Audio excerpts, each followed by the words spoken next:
सभी बोलते हैं ना। कल दादी ने खास याद कराया है सबको। कोई कोई नहीं बोलते, ऐसे दादी बोलती थी। अभी एक एक को तो नहीं देखा जाएगा, आवाज में फर्क पड़ता है तब। इसलिए जो नियम बना है उस नियम को हम चलाते नहीं। बाबा कहते हैं बाप को कौन से बच्चे प्यारे लगते हैं? जो बाप से सदा जानते हैं ना हम सभी। बाप को कौन से बच्चे प्यारे लगते हैं? जो बाप से सदा सच्चे रहते हैं, जो सदा श्रीमत पर चलते रहते हैं। बाबा कहते हैं श्रीमत पर नहीं चलना, इसको भी क्या कहा आज बाबा ने? गुप्ता जी, इसको भी विकार कहा जाएगा। इसलिए जैसे विकारों के लिए समझा जाता है कि ये विकार नहीं होना चाहिए, विकारों को हम छोड़ते हैं, इसी प्रकार से श्रीमत का भी ध्यान रखना है। कभी भी जो श्रीमत मिली हुई है, जो श्रीमत के अनुकूल नियम बने हुए हैं, उन्हीं नियमों पर हम सदा चलते रहें। और बाबा को वो बच्चे प्यारे जो अपना जो भी कुछ भूल हो स्वयं ही आकर के सच्ची दिल से बाप को बताए। वैसे भी गाया हुआ है, सच्ची दिल पर साहिब राजी। रोज रोज बाबा इसी बात पर हमारा ध्यान खिंचवाते रहते हैं। और वर्तमान बार बार मुरलियों में आता है, कभी भी किसको दुख न दो। और अगर आगे बाबा कहते थे अगर दुख देंगे तो क्या होगा? दुखी होके मरेंगे। ये तो एक बहुत बड़ी बात है। मरने के समय दुखी होते रहे तो इसलिए, क्योंकि बड़ी बात बाबा बोलते हैं, तो बच्चों का ध्यान जाना चाहिए, विकार नहीं होने चाहिए। ये तो सुनते सुनते सुनना पक्का हो गया है। और अभी फिर ये भी बातें, अभी तो बाबा कहते हैं समय भी बड़ा कम, बिल्कुल नजदीक पहुंच गए हैं। इसलिए दौड़ तो क्या, तेज रफ्तार। याद है ना हम सबको, तीव्र पुरुषार्थी बन करके जो बाबा ने कहा है उन बातों को हम अपने कर्मों में लाते रहें। तो आज बाप दादा बोले, मीठे बच्चे तुम्हें तो मास्टर प्यार का सागर बनना है।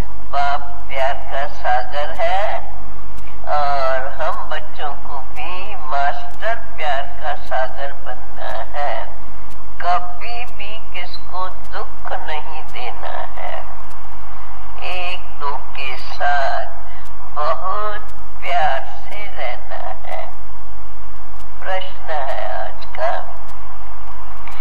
चलते चलते माया किन बच्चों का गला एकदम घुट देती है, जो बोलते बोलते चिप हो जाते हैं, बोल नहीं सकते हैं। बाबा ने कहा है जो थोड़ा भी किसी भी बात में संशय उठाते हैं, थोड़ा भी किसी भी बात में संशय उठाते हैं, काम या क्रोध की ग्रहचारी बैठती है तो माया उनका गला घुट देती है।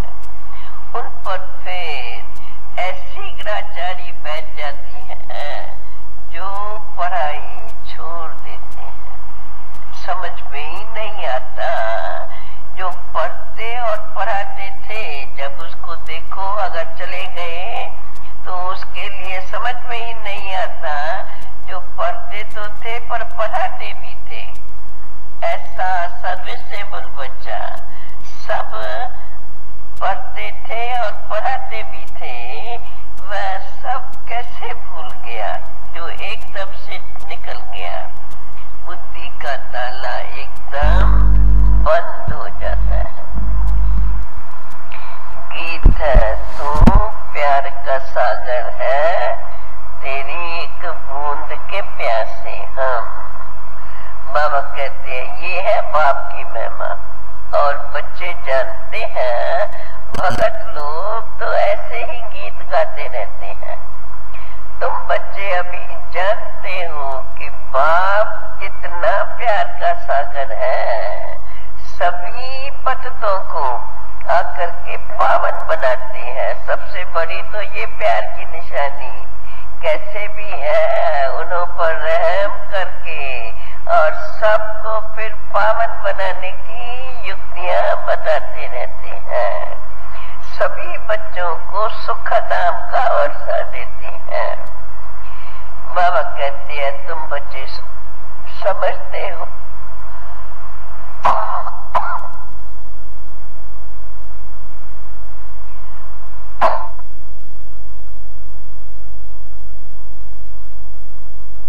तुम बच्चे अभी समझते हो हम बाप से वर्षा ले रहे हैं। आधा कल्प जब माया का राज्य है तो ऐसा प्यारा बाप होता ही नहीं है।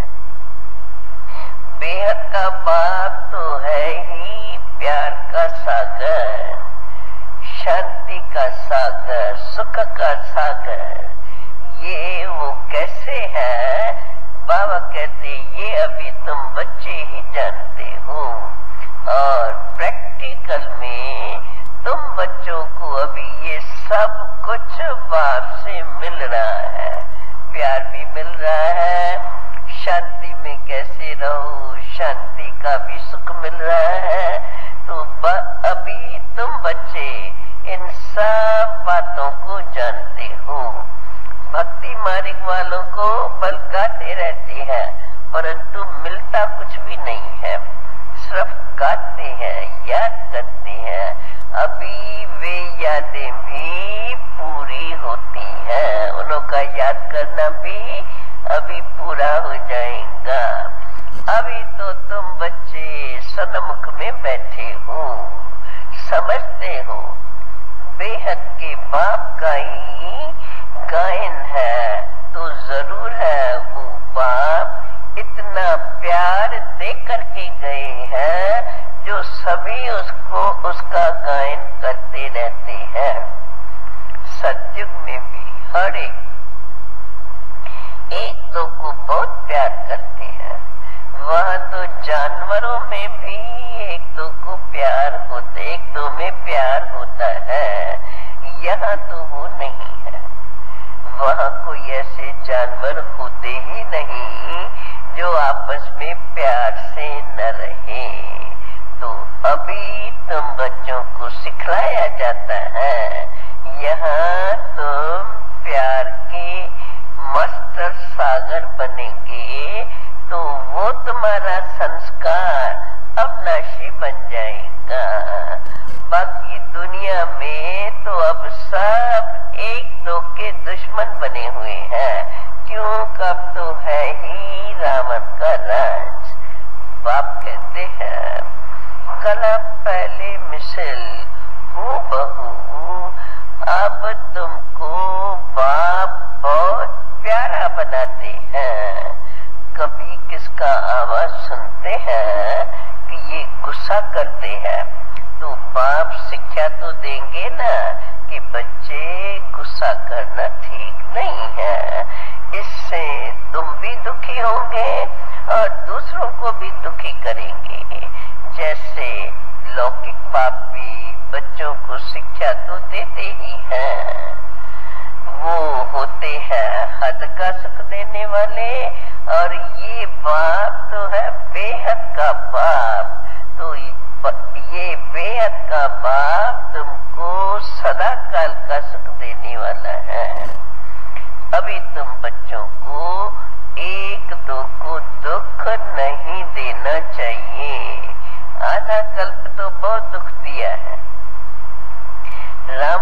तुम्हें बहुत बिगाड़ दिया। जो जिसकी चढ़ाई करते हैं उनको तो लूट लेते हैं।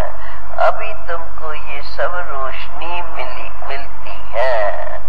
अब ये जो ड्रामा का चक्कर कैसे फिरता रहता है उस बात को भी तुम समझ गए हो। बाकी तो इसका जास्ती विस्तार तो नहीं समझा सकते। अच्छा समझो जास्ती विस्तार और बातों का विस्तार। इन बातों का भी विस्तार अगर नहीं समझ में आता है तो 2 अक्षर ही याद करो। बेहद के बाप से हमको ये बेहद का सुखद आम का वर्षा मिलता है। बाबा कहते हैं जितना जो बाप को याद करके कमल पुष्प समान पवित्र रहेंगे अर्थात विकारों पर जीत पाएंगे। विकार भी तो अनेक प्रकार के हैं। श्रीमत पर नहीं चलना वो भी विकार है। श्रीमत पर चलने से ही तो तुम निर्विकारी बनते हो। बाप कहते हैं बच्चे माम एकम याद करना है और कोई को भी याद नहीं करना है। बाप इनके द्वारा कहते हैं हे बच्चों अब मैं आया हूँ, सबको वापस ले जाने वाला हूँ। हर एक धर्म में नंबरवार है। देखो पोप का अभी कितना मान है। इस समय तो सब अंधश्रद्धा में है सिवाय तुम एक बाप के और किसको भी मान नहीं दे सकते क्योंकि सब आर्टिफिशियल है।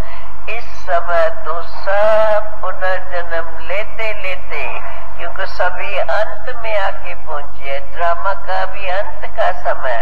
तो बाबा कहते हैं इस समय सभी जन्म लेते लेते पतित बन गए हैं। जो भी मनुष्य मात्र है उनको पिछाड़ी में पूरा पतित बनना ही है। अंत में तमो प्रधान दुनिया रावण का राज तो सबको पतित बनना ही है। पतित पावन नाम कहते हैं परंतु डिटेल में कोई समझता नहीं है। अब ये तो है पतितों की दुनिया। तो अब पतितों की दुनिया में मान क्या रखेंगे किसका? जैसे पोप है, फर्स्ट सेकंड थर्ड तो चले आए हैं, अब तो उतरते आए हैं ना। भले फर्स्ट सेकंड थर्ड बोलते हैं परंतु देखा जाए तो रावण राज के कारण जो क्वालिटी पहले उसमें फर्क पड़ता जाता है। उन्हों को भी पोप में नंबरवार दिखाते हैं ना, पहला ये, दूसरा ये, तीसरा ये।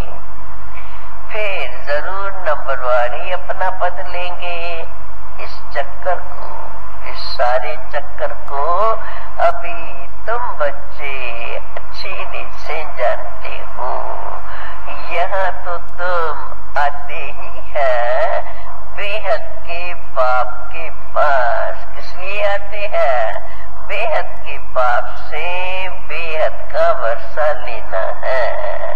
साकार के बिगड़ तो वर्षा मिलता ही नहीं है।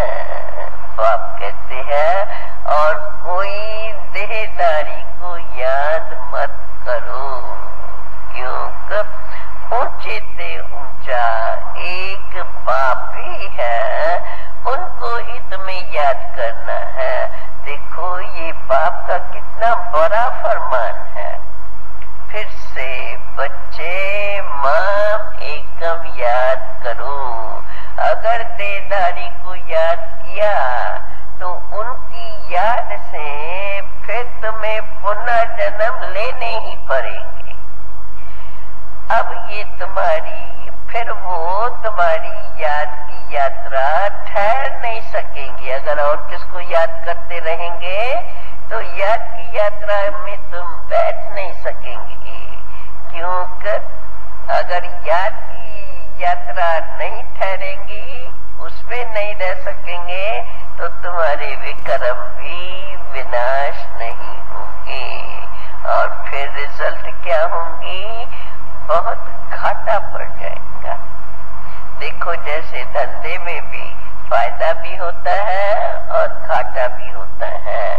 अब ये तो निराकार बाप, जिसको जादूगर भी कहते हैं, सौदागर भी कहते हैं, तुम बच्चे जानते हो कि दिव्य दृष्टि की चाबी बाप के हाथ में है।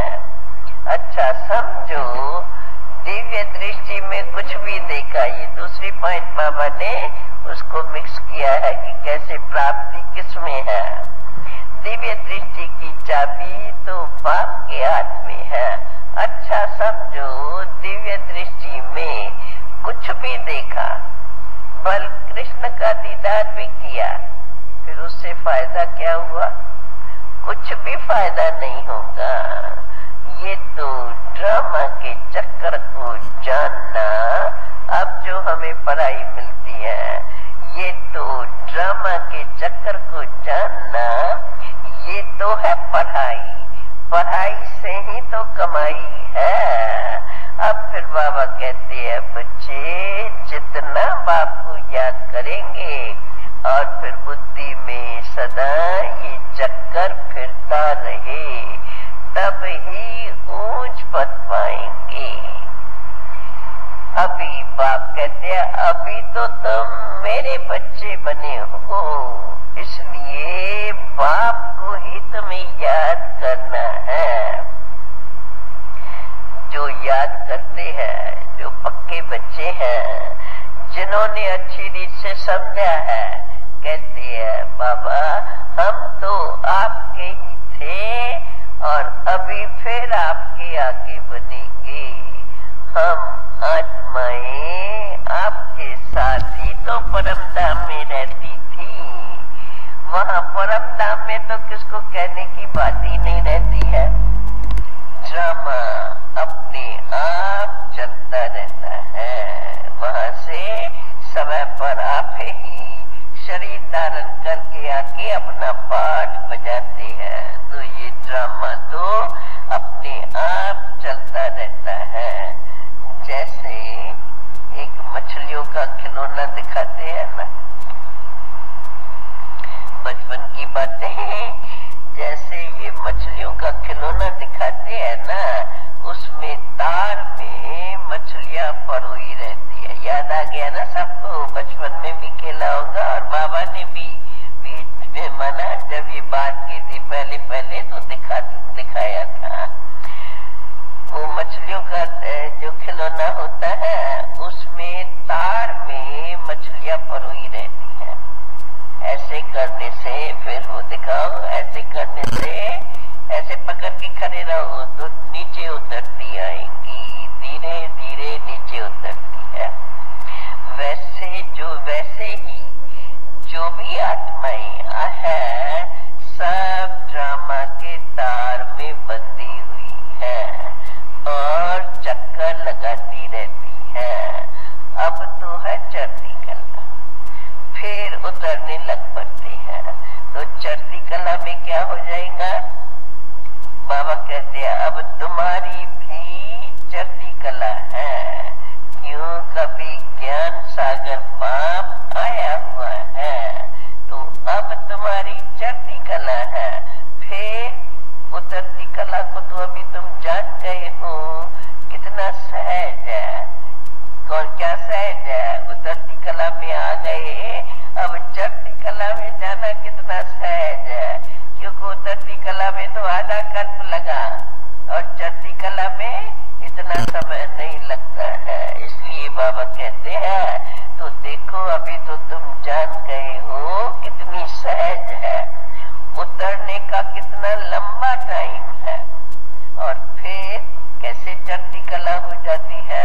वो भी तार को भी, वो भी खिलौने को ऐसा उल्टा कर देंगे तो एकदम से ऊपर चढ़ बदल जाएंगी। तो बाबा कहते हैं, अभी तो तुम जान गए हो कितना सहज है, चढ़ती कला कितनी सहज है, उधर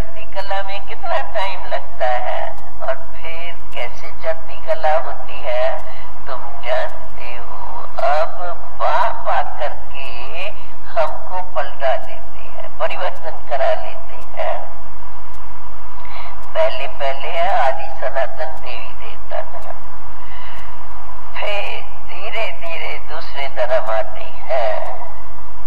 तुम बच्चे जान चुके हो, अब है हमारी चढ़ती कला, अब हमारी उतरती कला पूरी हो गई। अब तो देखो तमो प्रधान दुनिया में बहुत दुख है। ये अभी जो तूफानात लगते हैं ये तो कुछ भी नहीं है, आगे चल के ऐसे तूफान लगेंगे जो बड़े बड़े महल सब गिर जाएंगे। बहुत दुख का समय आने वाला है। अब ये है ही विनाश का समय। फिर तो हाय हाय त्राय त्राय करते रहेंगे, सबके मुख से यही निकलेगा हाय राम। भगवान को ऐसे समय पर याद करेंगे। देखो जब फांसी पर चढ़ते हैं तो भी पादरी लोग उनको कहते हैं गॉडफादर को याद करो, परंतु गॉडफादर को जानते नहीं है। अपनी आत्मा को भी यथार्थ रीति नहीं समझते हैं। मैं आत्मा क्या चीज हूँ, क्या पाठ बजाता हूँ, कुछ भी जानते नहीं। देखो आत्मा कितनी छोटी सी है। कहते हैं आत्मा स्टार के मिसल छोटी है।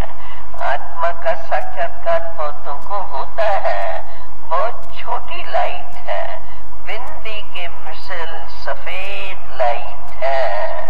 उनको दिव्य दृष्टि के बिगर कोई देख ही नहीं सकता। अगर देखते भी है इतनी छोटी सी बिंदु और इतना प्रकाश, तो देखते भी है परंतु उनको समझ में नहीं आता है। अब सिवाय संज्ञान की कोई को भी कुछ भी समझ में नहीं आता। साक्षात्कार तो अनेक होते रहते हैं, ये कोई बड़ी बात नहीं है। नौदा भक्ति में भी साक्षात्कार होते थे ना। मीरा का भी गायन है, यहाँ तो बुद्धि से समझ सकते हो। बाबा हमें यथार्थ रीति ही सब बातें समझाते हैं। ये बातें बाबा कहते हैं तुम बच्चों के बुद्धि में है और कोई के भी बुद्धि में नहीं है कि हमारी आत्मा में 84 जन्मों का पाठ ढूंढा हुआ है। ये तो कोई कोई ने बताया भी नहीं, तो कोई के भी बुद्धि में नहीं है। जो तुम ब्राह्मण बच्चे आकर बनते हो, उन्हों को ही बाप ये सब बातें समझाते हैं और वास्तव में उन्हों के ही 84 जन्म होते हैं। तो जिन्हों के होते हैं वो इस बाप समझाते हैं तो वही समझ जाते हैं। जिन्हों के 84 जन्म है ही नहीं, समझाओ पर किसके भी बुद्धि में बैठेगा नहीं। तुम बच्चे अब एक्यूरेट समझते हो कि ये 84 जन्मों का चक्कर है। पहले गायन भी है, गायन है ब्राह्मणों का। मुख वंशावली ब्राह्मण ही तो गाई गई है और कोई ये बातें तुम ब्राह्मण ही जानते हो और कोई नहीं जानते। अब तो समझो बहुत समय से ये चला आया है, तो अभी तो लोग सुन के उनके लिए ब्रह्मा कुमार ब्रह्मा कुमारियां ये तो जैसे आर्डनरी बात हो गई है। नाम सुनते सुनते अब देखा भी है और बहुतों के संपर्क में भी आते रहते हैं। तो बाबा कहते हैं अब तो ब्रह्मा कुमार ब्रह्मा कुमारियां ये आर्डनरी बात हो गई है। परंतु अभी भी ये नहीं समझते हैं कि ये संस्था आखिर करती क्या है। ये नाम ब्रह्मा कुमारी ईश्वरी विश्वविद्यालय ये नाम क्यों पड़ा है?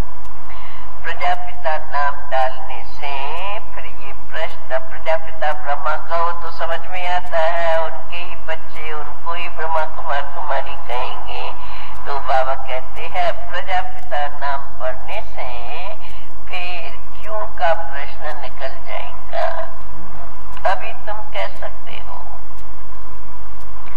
शिव बाबा के बच्चे तो सभी हैं, तो शिव बाबा के बच्चे सब आपस में भाई भाई हैं। फिर प्रजापिता ब्रह्मा के जो बच्चे बनते हैं तो सब सारी सृष्टि के जो भी मनुष्य है, वैसे तो कहेंगे ना प्रजापिता ब्रह्मा की संतान, उनके ही मुख द्वारा शिव बाबा आकर के ये रचना रचते हैं। तो फिर ब्रदर्स और सिस्टर्स कहा जाता है। ये बात समझने से, प्रजापिता नाम लिखने से ये बात सहज समझा सकेंगे और समझ लेंगे।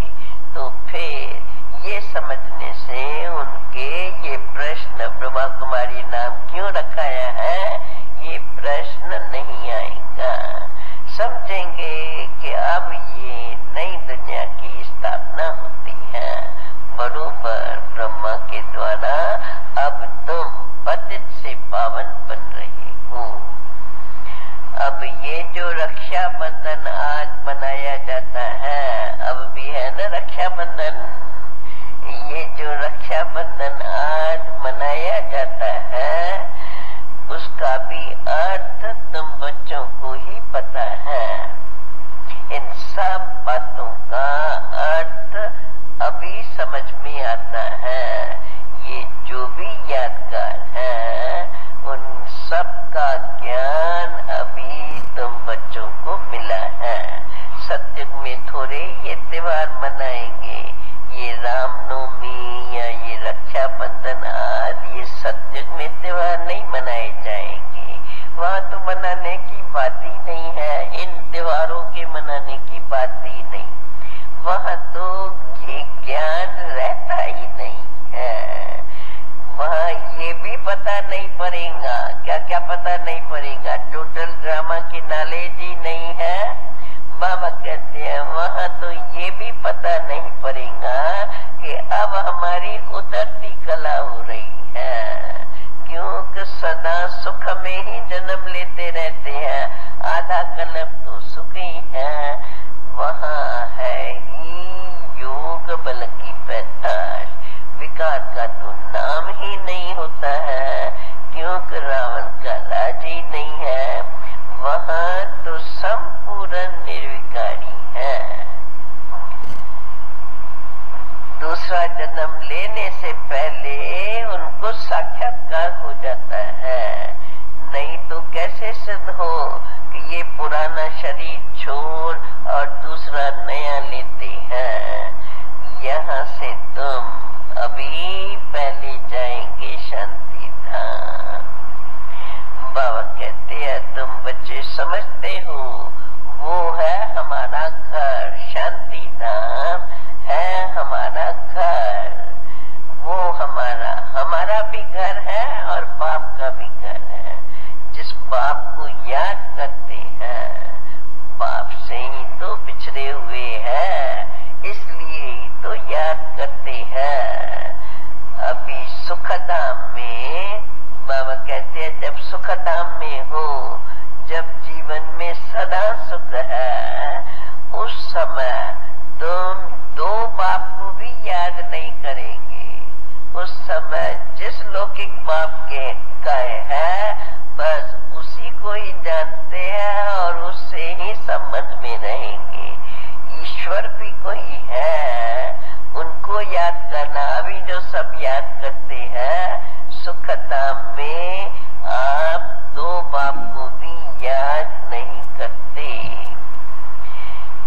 क्योंकि है ही सुख की दुनिया। बाप उस समय अपने ही धाम में रहते हैं, जैसे कि वानप्रस्थ में रहते हैं। फिर जो गुरु की शिक्षा मिलती है उस पर चलते हैं। कलयुग में या उसके द्वापर से लेकर के फिर जो गुरु की शिक्षा मिलती है, मनुष्य जब वानप्रस्थ में आते हैं तो फिर जो गुरु की शिक्षा मिलती है उस पर चलते हैं। बाप बूढ़ा हुआ है तो वानप्रस्थ ले लेते हैं। ये तो शिव बाबा तो बूढ़ा नहीं होगा ना जब वानप्रस्थ लेना पड़े।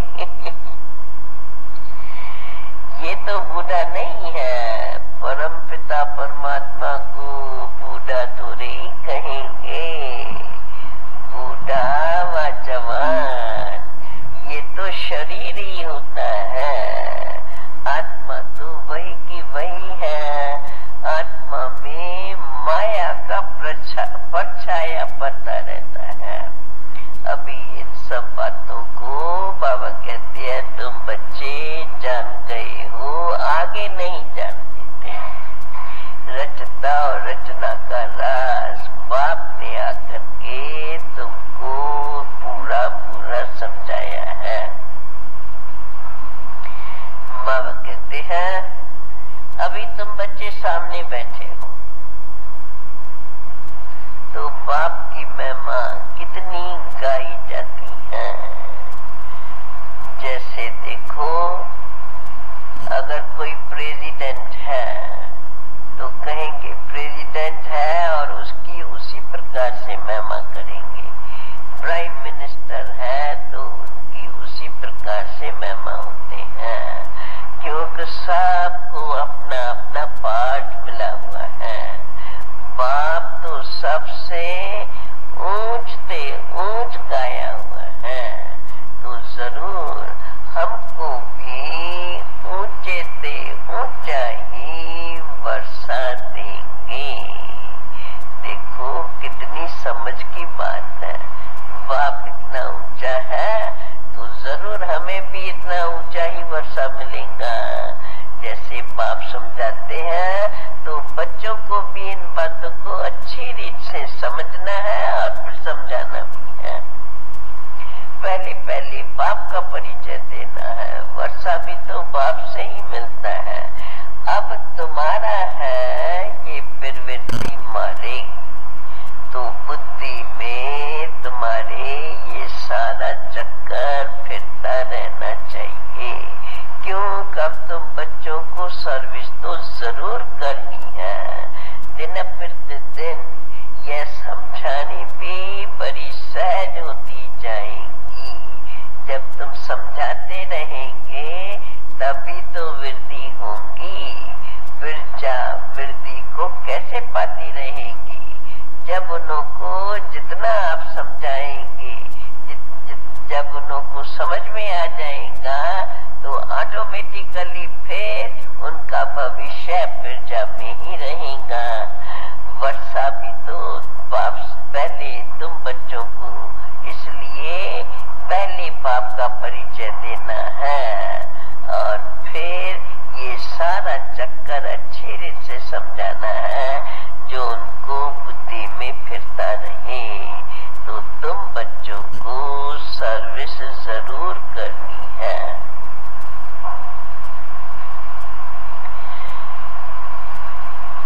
अब ये तो जितना अब जो नॉलेज तुम्हें मिल रही है दिन प्रतिदिन सहज समझ में आता है, तो अब निश्चय करना भी सहज हो जाएगा। नए आएंगे तो वो उछलते रहेंगे। बाबा कहते हैं ना, अभी आगे ऐसे भी आएंगे जो कईयों से आगे निकल जाएंगे। तो इसी बाबा ने इन शब्दों में कहा है, जो नए आएंगे तो बड़े अच्छी रीत उछलने लग पड़ेंगे, क्योंकि पूरा निश्चय बैठ जाता है। बाकी तो नंबरवार पुरुषार्थ अनुसार सबका पुरुषार्थ चल रहा है। हर एक सच्ची कमाई करने का पुरुषार्थ कर रही है। सच्ची और झूठी कमाई में अंतर तो रहता है ना। सच्चे रतन दूर से ही चमकते रहेंगे। आजकल तो देखो मनुष्यों को पैसे रखने की कितनी मुसीबत है। रतन आया ना तो रतनों से फिर कमाई कितनी मनुष्यों की होती है, परंतु उसको भी रखे कहाँ, क्योंकि उनके पीछे गवर्नमेंट पड़ी रहती है। कहाँ छिपावे, कहाँ रखे, धन पड़ा होगा। समय ऐसा आएगा जो कुछ कर ही नहीं सकेंगे। अभी तुम बच्चों का भी नंबरवार पुरुषार्थ अनुसार बुद्धि का ताला खुलता जाता है। फिर कहाँ न कहाँ ग्राचारी बैठ जाती है, तो फिर कोई न कोई संशय आ जाता है और पढ़ाई छोड़ देते हैं। समझ में ही नहीं आता, उसको खुद भी समझ में नहीं आता। हम तो पढ़ते थे, पढ़ाते थे, अब क्या क्या हो गया जो हमने पढ़ाई छोड़ दी? बाबा कहते हैं थोड़ा भी सुख जब में संशय आया तो बस संशय आने से गला ही घुट जाता है। बाबा में संशय हुआ और फिर विकार में गए तो एकदम गिर पड़ते। काम और लोभ ये दोनों बड़े दुश्मन हैं। मोह भी कोई कम नहीं है। ऐसे नहीं कि सन्यासियों को अपने लाइफ की पुरानी लाइफ की स्मृति नहीं रहती है, सब स्मृति रहती है। ज्ञानी तू आत्मा बच्चे तो इन सब बातों को इशारे से ही समझ जाते हैं। सेकंड बाय सेकंड ये ड्रामा चलता रहता है। यहाँ भी देखो भोग लगाते हैं, किसका लगाते हैं, क्यों लगाते हैं, ये तो बच्चे तो समझ गए हैं इन सब बातों को। ड्रामा में जो नूंद है, जो कल पहले हुआ था, अभी वही करेंगे। सेकंड बाय सेकंड ड्रामा चलता रहता है। जो ड्रामा में नूंद है, जो कल पहले हुआ था, अभी वही होता रहेगा। ड्रामा का पार्ट सेकंड बाय सेकंड खुलता जाता है। अब मुख्य बात है कौन सी? लास्ट में फिर वही मुख्य बात पर बाबा ने अटेंशन खिंचवाया है। अब मुख्य बात है बाप की याद की, जिससे ही तो तुम्हारे विक्रम विनाश होंगे। जितना बाप की याद में लगे रहेंगे उतने ही तो फिर विक्रम विनाश होते रहेंगे। नहीं तो बाप धर्मराज के रूप में तुमको साक्षात्कार कराएंगे। अभी भी बहुत है जो चलते चलते अनेक भूलें करते रहते हैं, बताते नहीं हैं। नाम बहुत अच्छा अच्छा है, परंतु बाप जानते हैं कितना कम पद उन्हों का हो जाता है, कितनी ग्राचारी रहती है, उल्टे विक्रम करके और फिर बाप से छिपाते रहते हैं। सच्चे के परंतु सच्चे के आगे तो कोई बात छिप ही नहीं सकती है। तो अब तुम्हारा साथ ड्रामा में पहले से ही नूंदा हुआ है। अंतर्यामी बाबा तो वही है। शिव बाबा को कहेंगे अंतर्यामी, यहाँ बाबा कहेंगे मैं थोड़ी बैठ के तुम्हारी दिलियों को जानेगा ये क्या क्या कर रहा है।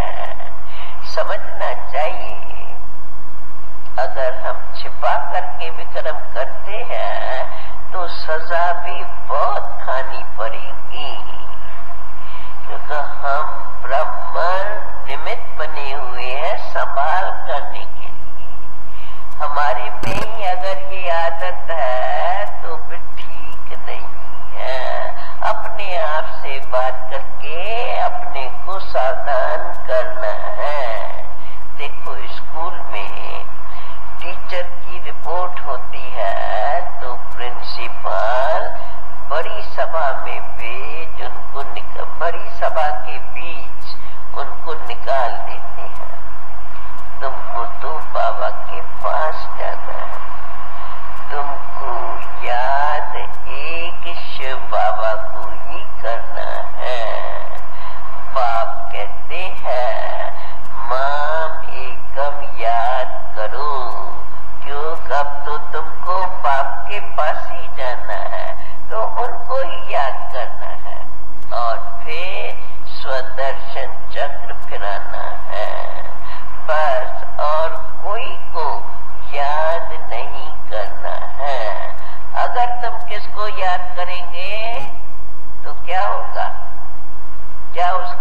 क्या सदा मिलेंगी पुरुषार्थ के समय? अगर तुम किसको याद करेंगे तो तुम्हारी रूहानी यात्रा बंद हो जाएगी, अर्थात योग लगेगा नहीं। अच्छा अच्छा, मीठे मीठे सिकिलते बच्चों, वृद्ध माता पिता बाप दादा का याद प्यार और गुड मॉर्निंग। रूहानी बाप की रूहानी बच्चों को नमस्ते। रूहानी बच्चों की रूहानी बाप को नमस्ते। अब फिर सुनेंगे धारणा के लिए मुख्य सार। माया की ग्रहचारी से बचने के लिए सच्चे बाप से सदा सच्चे रहना है। कोई भी भूल कर छिपाना नहीं है। उल्टे कर्मों से बचकर रहना है। दूसरी पॉइंट, श्रीमत पर नहीं चलना, ये भी विकार है। इसलिए कभी भी श्रीमत का उल्लंघन नहीं करना है। संपूर्ण निर्विकारी बनना है, तभी तो अपनी इच्छा से शरीर छोड़ सकेंगे। अभी आज का वरदान, अपनी निश्चिंत स्थिति द्वारा, अपनी निश्चिंत स्थिति द्वारा श्रेष्ठ टचिंग के आधार पर कार्य करने वाले सफलता मूर्त भव। अपनी निश्चिंत स्थिति, निश्चित नहीं, निश्चिंत बेफिक्र बाध्या, निश्चिंत स्थिति द्वारा श्रेष्ठ टचिंग के आधार पर कार्य करने वाले सफलता मूर्त भव। कोई भी कार्य करते सदा स्मृति रहे। निश्चिंत कैसे रहेंगे? बाबा बैठा है, ऐसा भी निश्चिंत नहीं कि बिचारी न करे और करते रहे। ठीक है, बाबा बैठा है, आप ही ठीक कर देगा। यथार्थ रीति से कोई भी कार्य करते सदा स्मृति रहे, बड़ा बाबा बैठा है, तो स्थिति सदा निश्चिंत रहेगी। इस निश्चिंत स्थिति में रहना भी सबसे बड़ी बादशाही है, बेफिक्र और बादशाह। आजकल सब फिक्र के बादशाह हैं। आप ही बाबा के बच्चे ही बेफिक्र बादशाह है। जो फिक्र करने वाले होते हैं उन्हों को कभी भी सफलता नहीं मिलती, क्योंकि उनके विचार चलते रहेंगे ना, एक के पीछे दूसरा, ये करे तो ऐसा ना हो, ये करे तो ऐसा ना हो। इस प्रकार के विचार चलते रहेंगे तो कोई यथार्थ बात पर पहुंच नहीं सकेंगे। आजकल सब फिक्र के बादशाह हैं और आप बेफिक्र हो। जो फिक्र करने वाले होते हैं उन्हों को कभी भी सफलता नहीं मिलती, क्योंकि वे फिक्र में ही रहते हैं। अपना समय और शक्ति को फिक्र करते ही गमा देते हैं। जिस काम के लिए फिक्र करते वो काम बिगाड़ देते हैं। फिक्र करते तो विचार पर विचार, यथार्थ विचार समझ नहीं पाएंगे। लेकिन आप निश्चिंत रहते हो,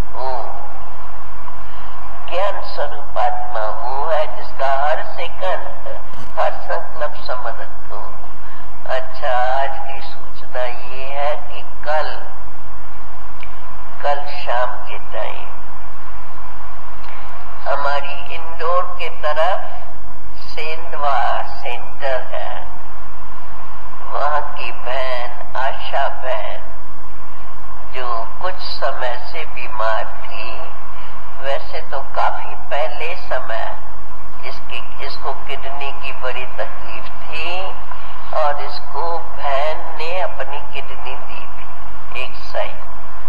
तब से लेकर उसको बताया 25 साल हो